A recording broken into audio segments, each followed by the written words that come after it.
Please rise in body or spirit and join in singing hymn 188. The song is Come, Come, Whoever You Are, and we're going to do this as a round. So the first time through, we're all going to sing this together. This is a song we know pretty well. And then the second time, the west side, so from here down, the west side's going to start. East. Thank you. The east side, it's my west. The east side is going to start, and I'm Carrie will be leading you on that. And then the west side will come in after two phrases. And John will lead us on that. So look for John's cue for when to come in. He'll give you a voice. And we'll sing it twice through, so 3 times all together.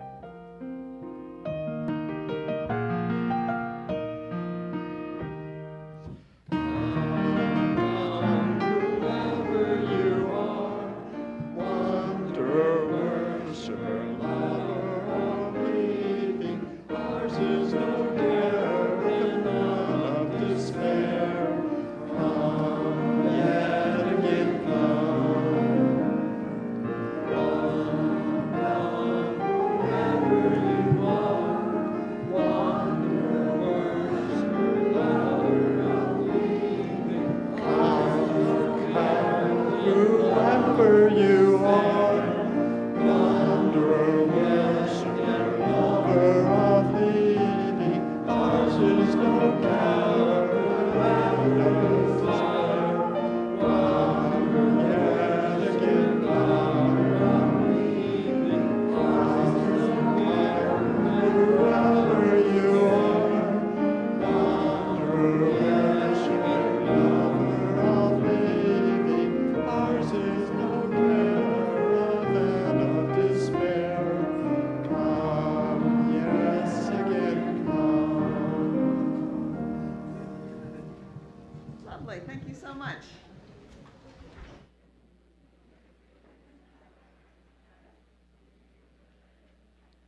Good morning on this chilly day. We're going to have a chilly week, I think.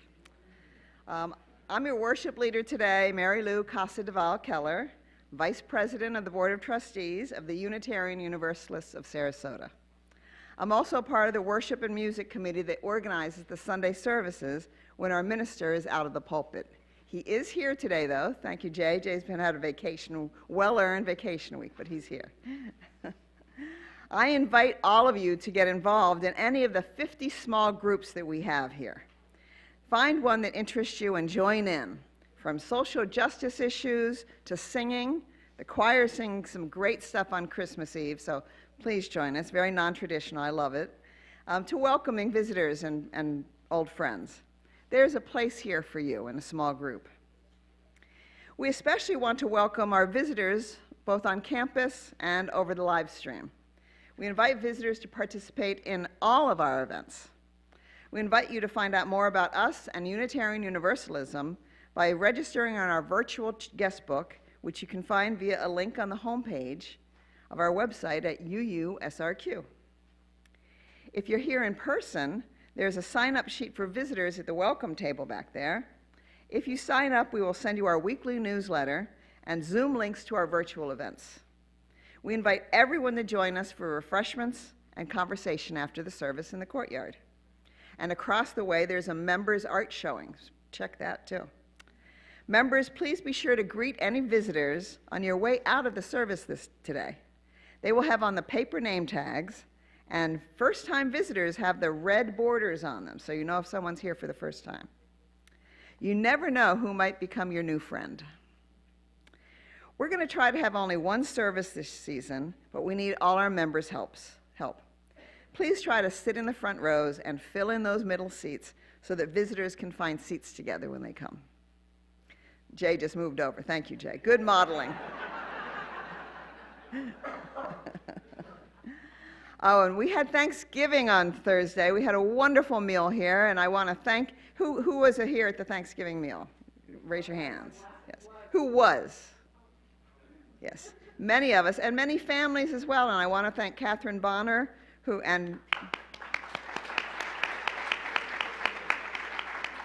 takes us on many years before she was our program director. She and Chris were doing the Thanksgiving meal. And to all the volunteers, raise your hand if you were a volunteer this Sunday. Yes, we had many, many people helping out, so thank you so much. It's much appreciated.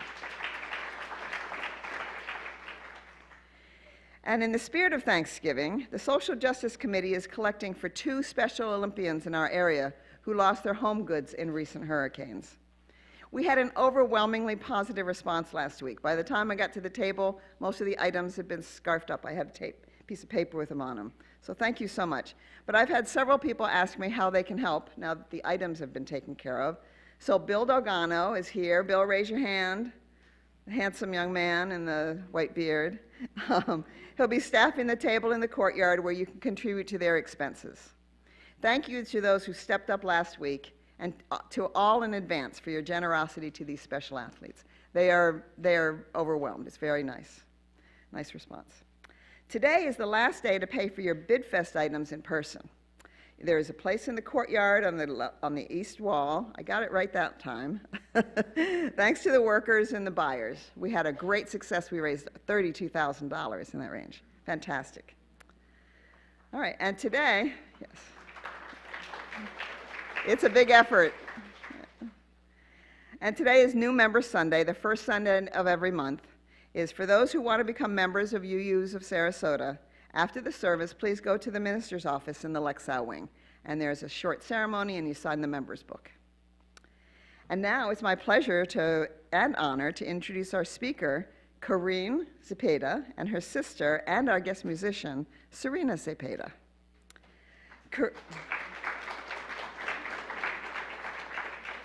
Corinne's on the order of service, so you see her there, and she's right there.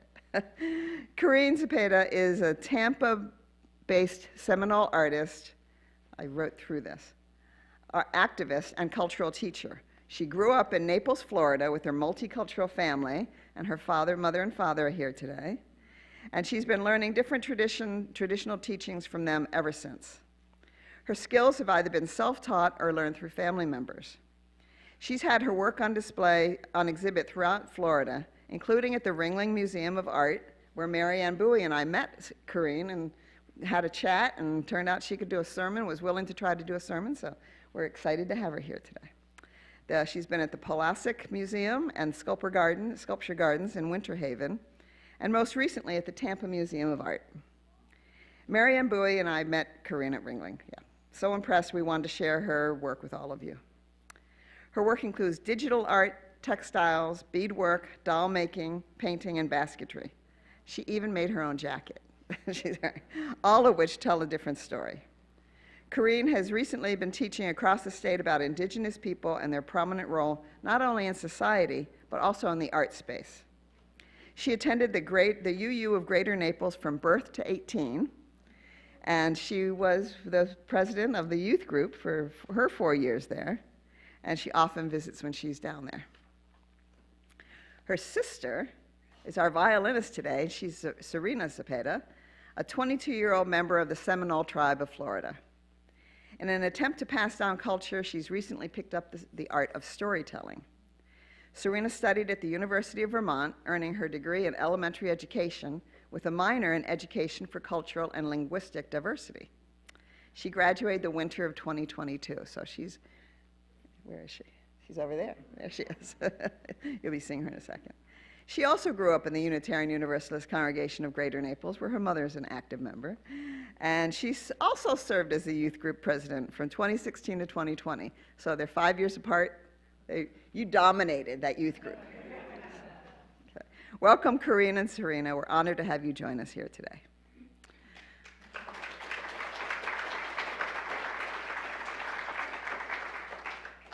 As we light the chalice today, please join me now. Corinne, would you like to light the chalice? Oh, yeah. Yes, please. Come on up. As we light the chalice, please join me in affirming our value statement of pluralism, which is printed in your order of service and will be displayed on the screen behind me. And we're glad to have the screen back, aren't we? We lost it last week for a while. We celebrate that we are all sacred beings, diverse in culture, experience, and theology. We covenant to learn from one another in our free and responsible search for truth and meaning. We embrace our differences and commonalities with love, curiosity, and respect. And now, Serena Zepeda.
start us off with a land acknowledgement.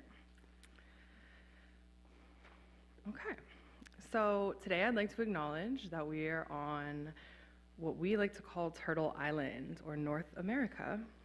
And this is also the ancestral lands of both the Seminole and the Miccosukee people.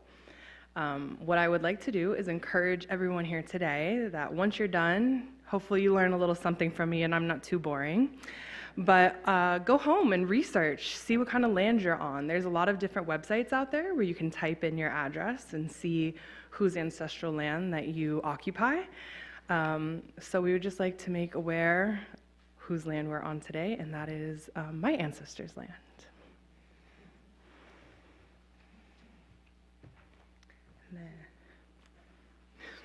Okay.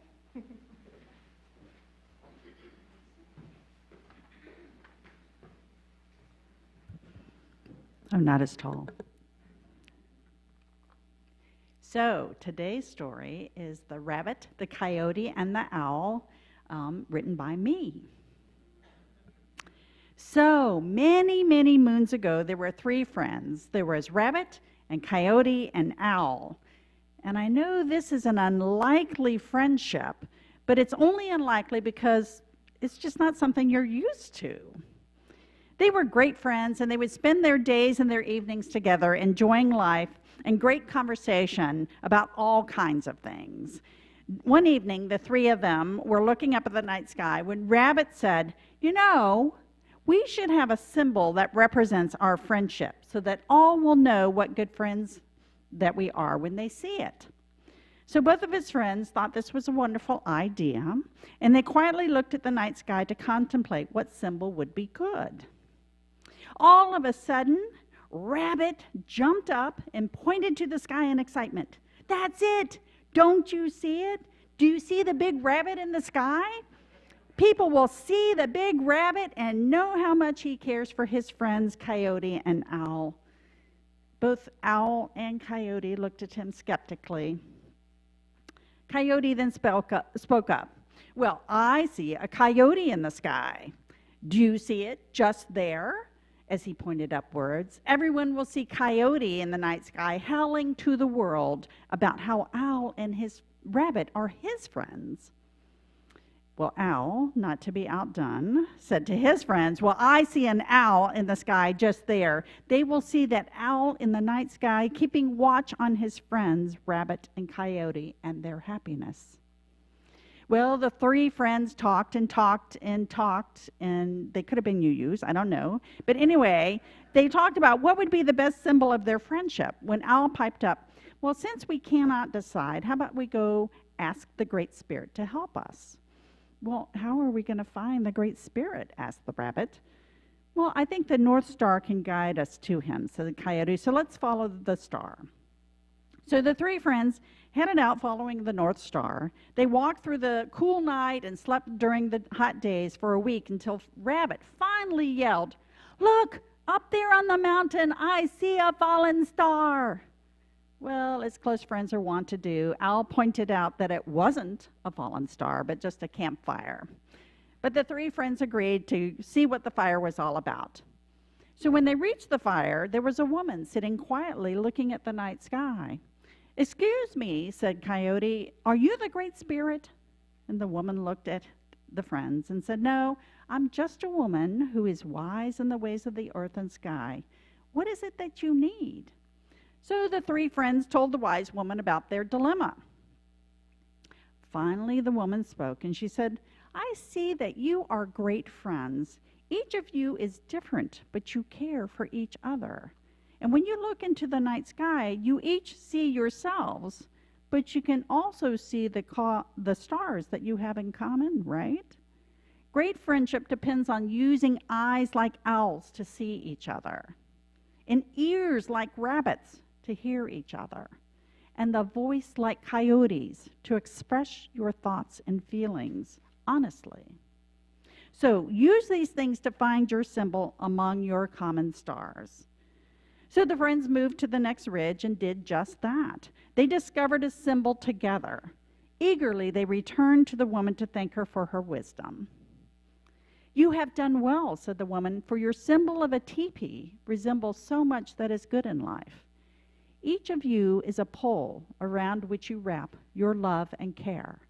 It is a place to gather inside for shelter and protection from the winds and the forces that would tear you apart. And your teepee may grow bigger as you allow others to join you to become part of this strength. So go now and share your journey and your symbol with the world so they too will know what friendship means. And that is just what they did. So as we already talked about, Unitarian Universalism is a pluralistic faith where we find wisdom in many sources, and that includes wisdom in the shamanic traditions. For myself, this story was inspired by listening to and reading about leaders and shamans of various indigenous peoples in North America and their spiritual journeys. They find wisdom in nature because they are truly close to the earth and understand it and people at a deep level. So I thank you for listening, and now I invite any children or youth who are here today to join me in the West Wing for some fun. Thank you.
This is our centering in words portion. Let our voices be heard, for they were silenced for centuries, as we too have an important story to tell. One of our matriarch, our kin, our land, for the purpose of survival, for we will still be here for centuries to tell our stories in the hopes that history does not repeat itself.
How's everybody doing on this chilly Sunday morning?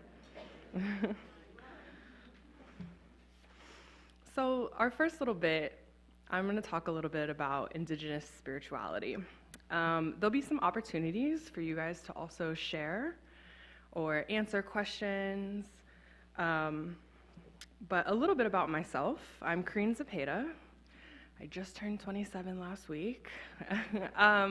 But I grew up UU, so for the first 18 years of my life, every Sunday, we'd go to church, and we'd come home, and we'd watch football. That's all I can remember. But no, I was the leader of my youth group for 4 years. My sister was the leader of her youth group, but I have a younger brother as well. But all three of us attended at the same time. Part of our daily routine, or our Sunday routine, was going to UU CGN. So thank you guys for inviting me and for listening to me speak today. I really appreciate the opportunity. A little bit about my background further. My mom is agnostic. My dad practices our traditional spirituality and ceremonies. And I think growing up UU kind of allowed me the opportunity to dig a little deeper into other religions, learn a little bit about other people, their beliefs. I think in order to fully understand my own, right? I think at a young age, I didn't really know what I wanted to do. I really, really loved learning about other religions. I even ended up taking theology class in college just to kind of further that education. I loved growing up UU and getting to see the world from other views, right? I think a lot of us kind of feel the same way, getting to learn from one another, share each other's stories. As a Seminole woman, in our culture, we believe in a creator or a breath maker. His name is Fashagio-Mitchit, breath maker. A lot of the times you'll hear other Indigenous people refer to a higher power or higher being as a creator. Sounds a little familiar, right? Maybe Christianity, Catholicism, Judaism all believe in a higher power as well. I think what is really important to us as Indigenous people is all having different beliefs but respecting one another, which is a really common theme across UUs. Has anybody heard of the American Indigenous Religious Freedom Act of 1978? Yeah, have you? Do you know what it entailed? No? So, what it was is for only the past 46 years have Indigenous people been able to openly and freely practice their own religion, traditional ceremonies, traditional dances, without being prosecuted for it. That's pretty crazy, right? 46 years, it's not a lot of time. So what happened in that time, right? A lot of Indigenous people were scared. They didn't want to share their religion or their traditional languages, songs, dances, clothing, for fear that they would be persecuted. I think a lot of religions kind of share similar things, right? I think that's a very similar problem. There's a lot of trial and tribulation, and also with non-religious people. Non-religious people also are under scrutiny for not having a religion. So I think that's something that we can all across the board kind of relate on. Today, we have the freedom to practice our own religions, which is really nice. But we face a problem, and that problem is the lack of acceptance from other people. I think today, even as an Indigenous person doing stuff like this, talking about my art, I love to educate. But as an Indigenous person, I also feel that because our religion is a closed practice, that there's not much that I can share with you guys for you to understand me. So that's why I like a common ground, right? Common things that we kind of all believe in. Keeping our traditions alive is extremely important, now more than ever.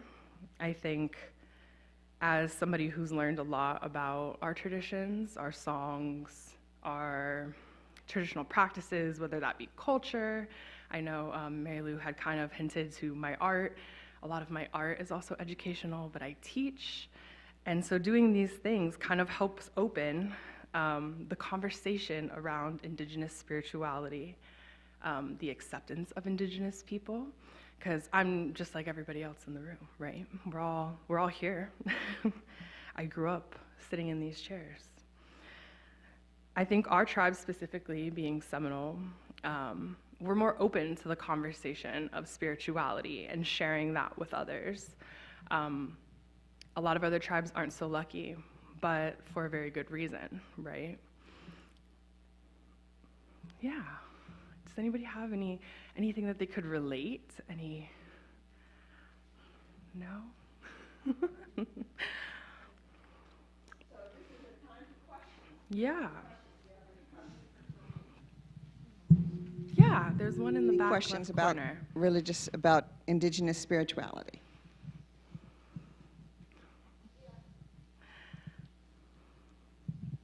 Hi. Good This morning. is very interesting. My name is Edie, and Yeah. I'm very, very curious. Yes. And I'm wondering if you and your people have animosity about the way you've been treated, your Indigenous people have been treated since the first explorers came to this country for religious freedom and then proceeded to persecute people who had a different belief. Yeah, it's called generational trauma. And that's something that is very real. I know for certain in my family that generational trauma has been passed on from one generation to another. I know that my dad taught us to try to break those generational traumas by doing stuff like this. I mean, I think I was probably like 10 or 12 when I gave my first sermon at UU Congregation of Greater Naples with my dad's help. That's a loaded question. I love it. I do think that we are trying to mend those wounds, heal those wounds. There's not much that can be done. Apologies are lovely. I know recently, I'm not trying to get too political, but the Biden administration has apologized for things like residential schools, which were a direct impact of Catholicism in our communities. We didn't have anybody come all the way into southern Florida, specifically for my tribe, until 1932, and her name was Deaconess Bedell. So if you think about that, that's also a crazy number, is that we have not really had Christianity within our tribe for the last 90 years only. So our people really were secluded, which was really nice. But with her coming, and I think that's a really interesting thing, is that we do have a lot of tribal members who are Christian or Catholic or Buddhist or whatever they choose to be. But that can also go hand in hand with our traditional beliefs. Thank you. Yeah. John, I think you had a question. John Yoder? Yeah, I just read this book on, I guess it's Navajo, and they were researching things like Bigfoot and all kinds of very unusual events that apparently Indigenous people see that other people don't, and it's considered bizarre or whatever, or extraterrestrial. But apparently with Indigenous people, they have a lot more experience with these things. So I love this question, because in our culture, we have a lot of, we don't have a written language, right? All of our stories are oral stories. We have a couple books with a couple of illustrations. They're mostly for little kids. Our creation story is a story that of the Big Bang, which is pretty cool. And if you think about that, how old that story is for us, and then like modern day science kind of confirming the things that we already knew. And there's a lot of instances like that. I think my sister and I, my dad's a storyteller, my sister's picking up storytelling, but I can remember every night we'd get a cool story, right? And a lot of those would coincide with modern science or things that would otherwise be unexplainable that just made a lot of sense to our people. So yeah, pretty interesting. Yes. Other than a respect for the land and believing that humans have to be good stewards. I'll talk about that next. Okay. I was going to ask if you could share 2 or 3 key tenets of your religion? That's a hard thing because our religion is a closed practice, right? We're not actively sharing our traditional ceremonies with the outside world. Part of that is, again, fear of prosecution from the outside world, but another part of that is also, honestly, we're afraid of exploitation. We've seen it happen across Indian country. Lots of other tribes have been exploited for their religious practices. So my tribe specifically, we don't necessarily share all of those things with the outside world, but we do definitely share them with one another, and that's extraordinarily encouraged to share with one another. Hi, I'm John Steinspring. Hello. I heard you make a comment right before you were first introduced. The first house that I bought was in northern Indiana, and in those days you got a whole book that had the complete history of that particular property. Nowadays you get an insurance policy Yeah. and so forth.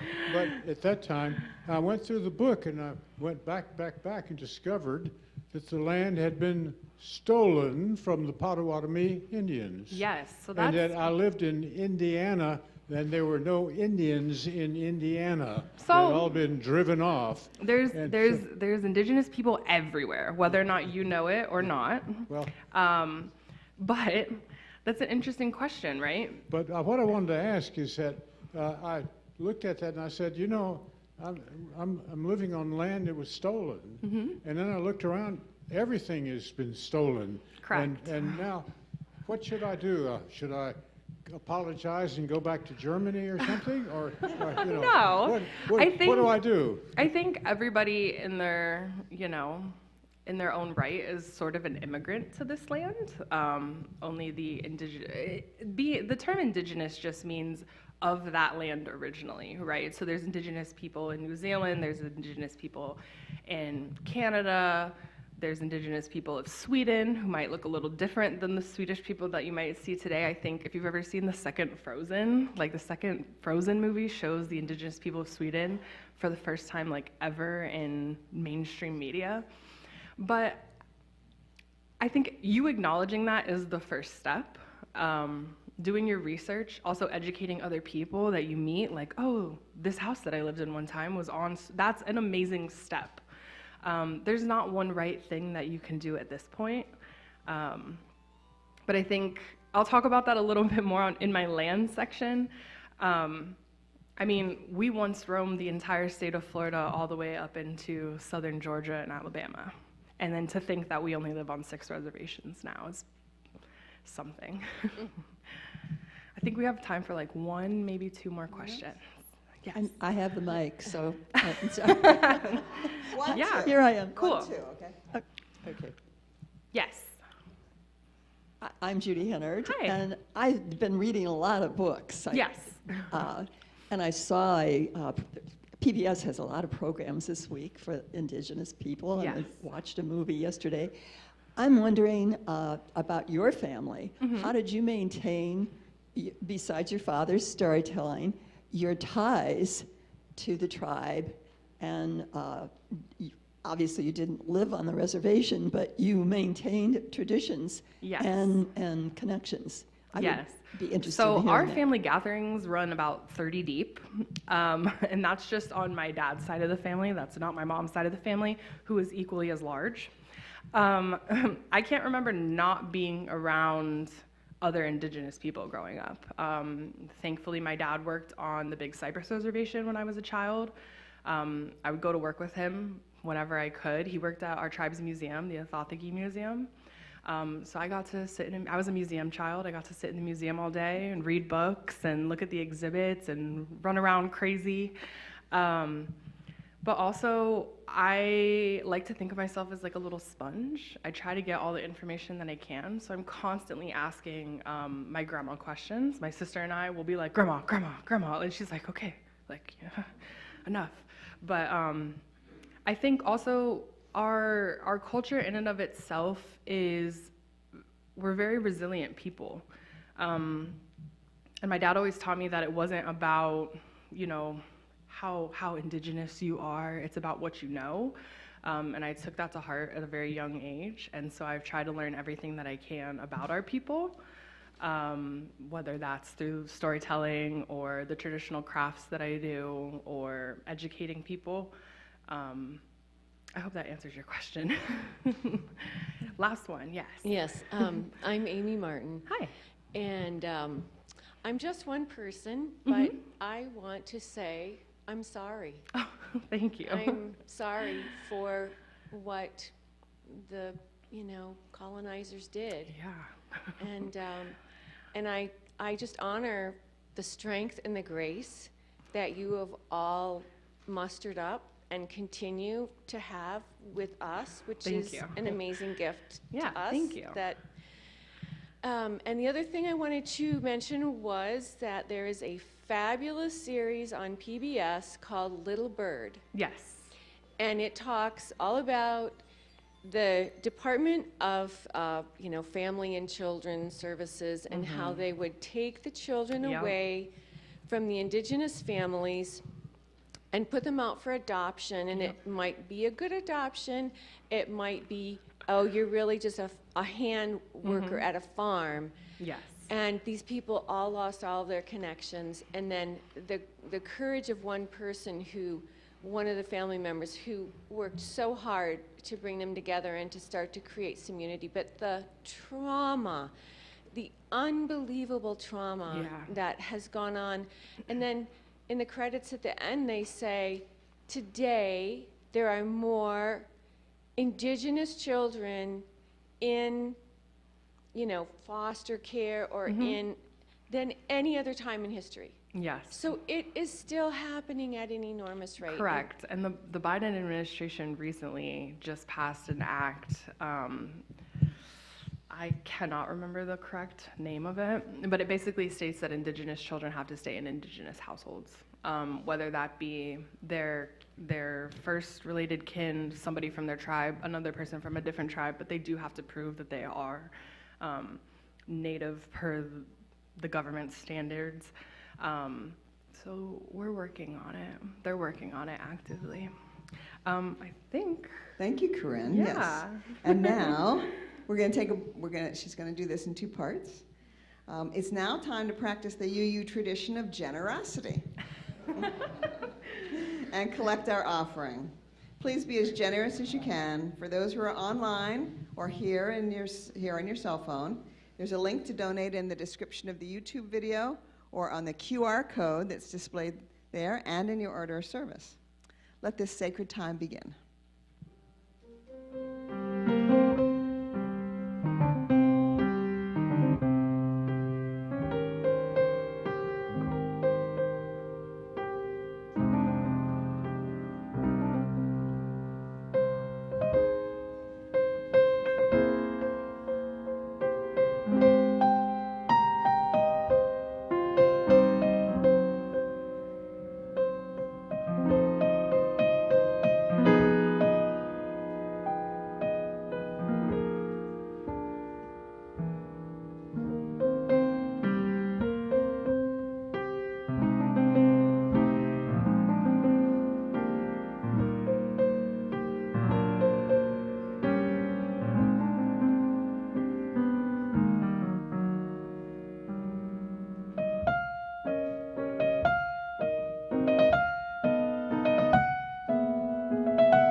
I'm going to quickly read an excerpt from Braiding Sweetgrass, Indigenous Wisdom, Scientific Knowledge, and the Teaching of Plants by Robin Wall Kimmerer. And I heard you guys actually had her as a speaker here as well, so that's pretty cool. I recently did a lecture at Stetson University, a two-part lecture, where the Honors College, this was their required reading for the Honors College, which I thought was amazing. So I got to go in and talk to some first-year college students about being Seminole and then our relationship with the land and plants, which I'll kind of get into in a little bit. But I just thought that this was probably the most powerful excerpt from the book, which I reread. Nobody was going to force me to. I willingly wanted to reread it. But it says, children, language, lands. Almost everything was stripped away. Stolen when we weren't looking, because we were trying to stay alive. In the face of such loss, one thing our people could not surrender was the meaning of land. In the settler mind, land was property, real estate, capital, or natural resources. But to our people, it was everything. Identity, the connection to our ancestors, the home of our non-human kinfolk, our pharmacy, our library, the source of all that sustained us. Our lands were where our responsibility to the world was enacted, sacred ground. It belonged to itself. It was a gift, not a commodity. So it could never be bought or sold. These are the meanings people took with them when they were forced from their ancient homelands to new places. Whether it was their homeland or the new land forced upon them, land held in common gave people strength. It gave them something to fight for. And so, in the eyes of the federal government, that belief was a threat.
got to hear her when she first started.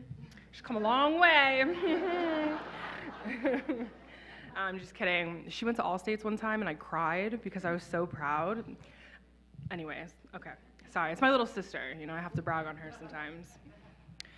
All right, we're gonna get into a little bit of land, our connection with the land, how the land is inherently something so spiritual for us, that maybe Indigenous people have the same feelings, don't have the same feelings, maybe we share some of the same connections. I can hear that, sorry. I kind of talked about it earlier, but we had once roamed the entire state. That was our land, right? All the way into southern Georgia, southern Alabama, all of the tribes that lived in that area called this land home. The Indian Removal Act kind of changed all of that.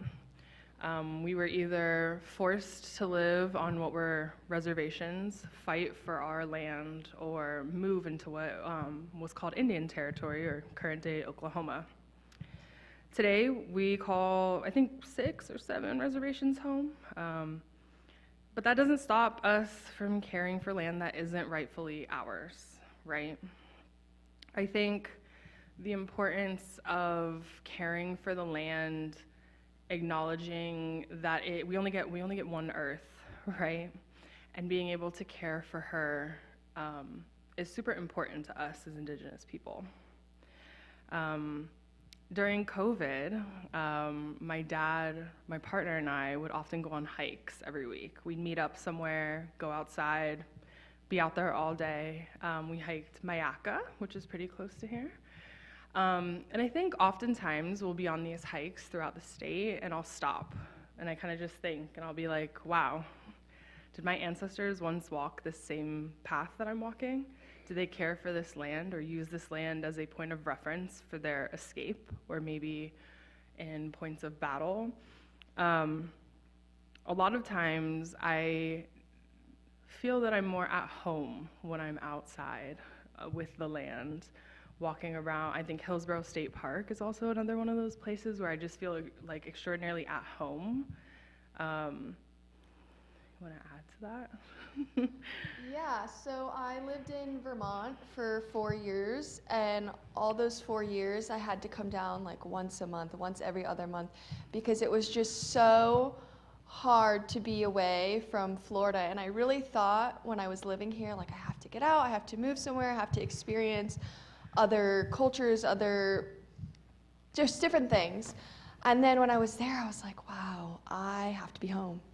I have to keep coming home, and every time I'd come home, I said, Dad, we have to go on a hike, we have to go to the Everglades, we have to go out and do something, because it just feels like a part of you is missing when you're away. And especially connected to Florida, you know, everyone's always like, oh, you know, do you want to live abroad, do you want to study abroad? But I just couldn't be away from our land for that long. It was just so hard for me. Yeah, I had a very similar situation. I went to school in Ohio. Yeah, choice, you know. But no, coming home, you definitely felt better. It felt like you were healing being here. And I think for us, we have a lot of different rules when it comes to the land and the things that occupy the land. And some of those are for sustainability. So if you want to talk about. Yeah, so for us, one thing that we do is you have to catch 4 things. So the creator told us lots of things are in 4. So we have to catch 4 deers before you can kill one and you release the other 3, or you have to catch 4 turtles, or whatever you may be fishing or hunting for. So that helps with extinction and land pollution, that kind of stuff. Yeah, stuff like overfishing. Traditionally, way back when, we practiced prescribed burns, and so did a lot of other Indigenous communities. And I think now today, a lot of research is coming out that prescribed and controlled burns are actually really good for the environment. And one thing that loves prescribed burns is our traditional sweetgrass. So our traditional sweetgrass loves the super, super rainy, flooded area, and then it also loves being charred alive. And it comes back even more abundant and beautiful And so we have these things to be able to, what am I looking for? Care for the land, to live simultaneously with it, but also to ensure that it's here for generations to come. And so a lot of times listening to the people that are from that land about that land is a really good idea. Do you guys have any questions? She's also great at answering questions. I know a lot of the questions the first round were about land. I have one, Yeah. so I'll start. So the Oklahoma Seminole, there's two Correct. major Seminole tribes, right? Yes. Here in Oklahoma. What's the connection now? Well, one of between them those two is tribes? Seminole Nation. So that's in Oklahoma, Seminole Nation, and we're the Seminole tribe. And at one point we were all one, but because of Indian removal acts or Trail of Tears or many of the multiple attempted genocides on our people, we disconnected at some point. Yeah, has anybody heard of Egmont Key in the St. Pete area? So our people were actually taken out of Egmont Key as slaves through slave trade through Louisiana. And that's where a lot of the disconnect started. So we were told, oh, you can move to Oklahoma, you'll get your own plot of land. What they weren't telling us was that when you get to Oklahoma, you have to pay taxes. We didn't know what that was. We were like, what? We'd get to Oklahoma and then they'd take the land from underneath us.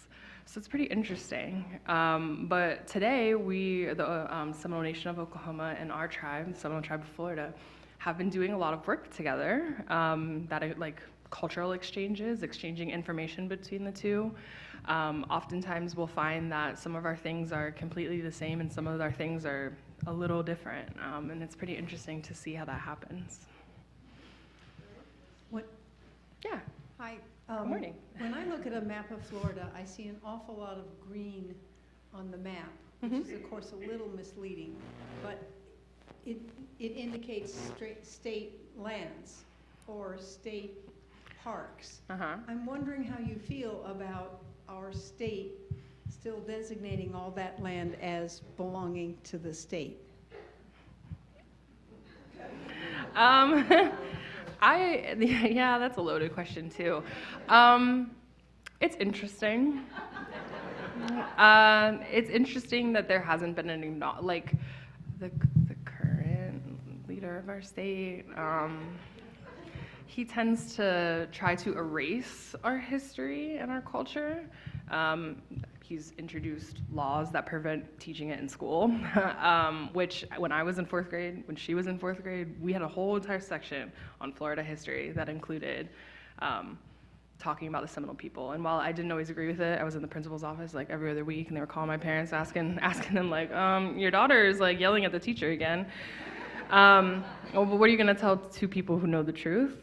I don't know. It's really interesting.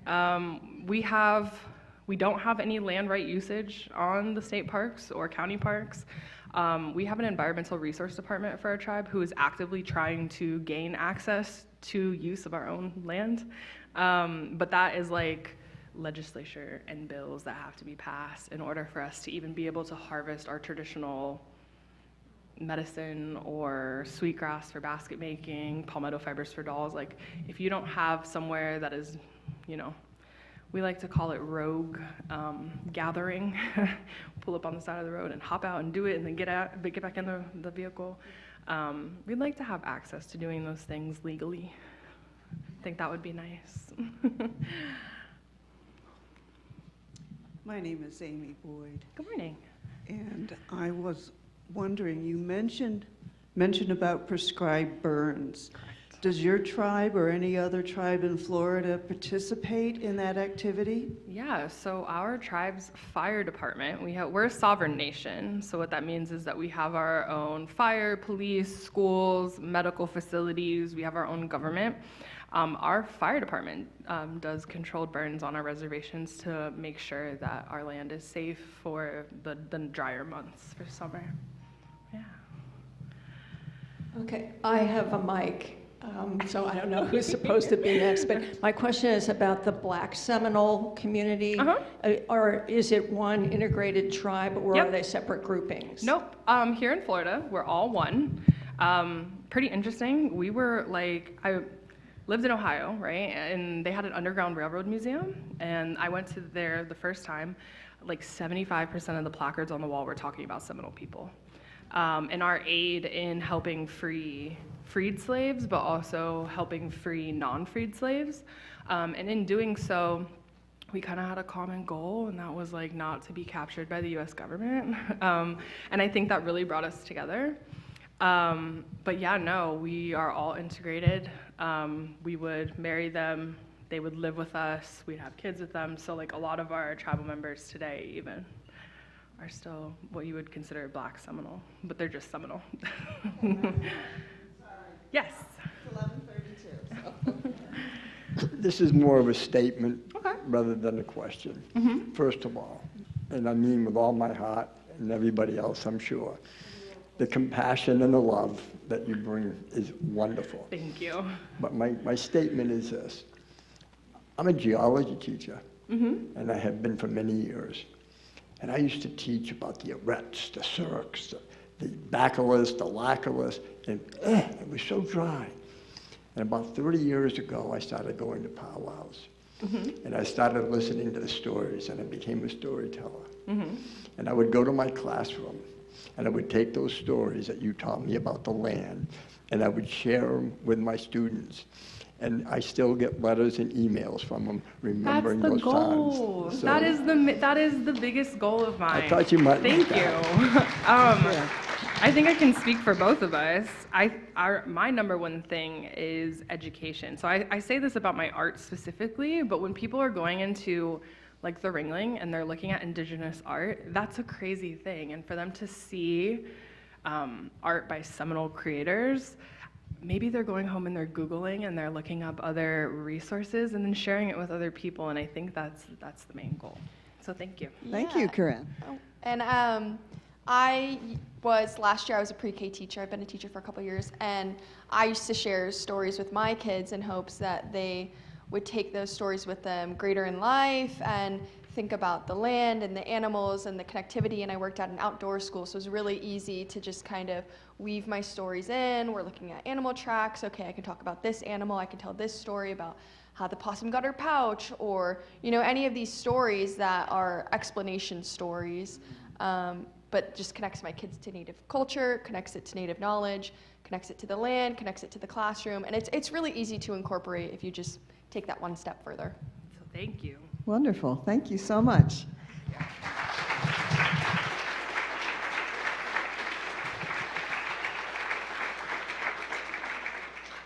And now let's enjoy our closing song, Blue Boat Home.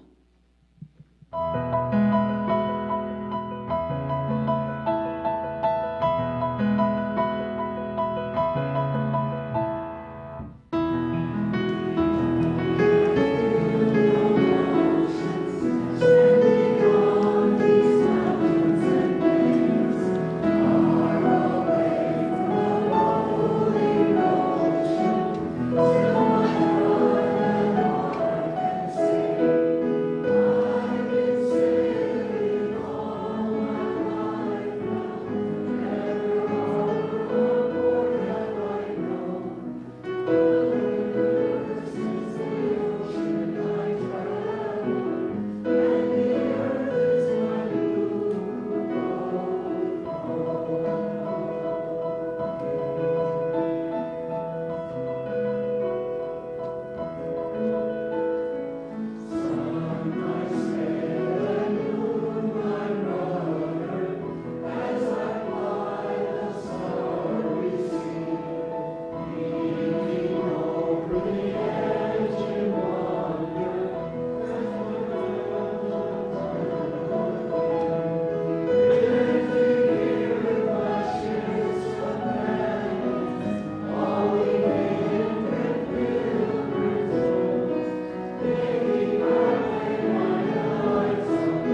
Don and Carrie, Don and John.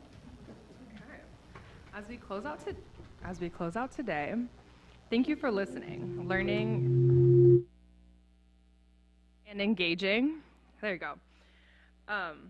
We have so much to learn from one another, and I hope that we continue these conversations for the betterment of future generations.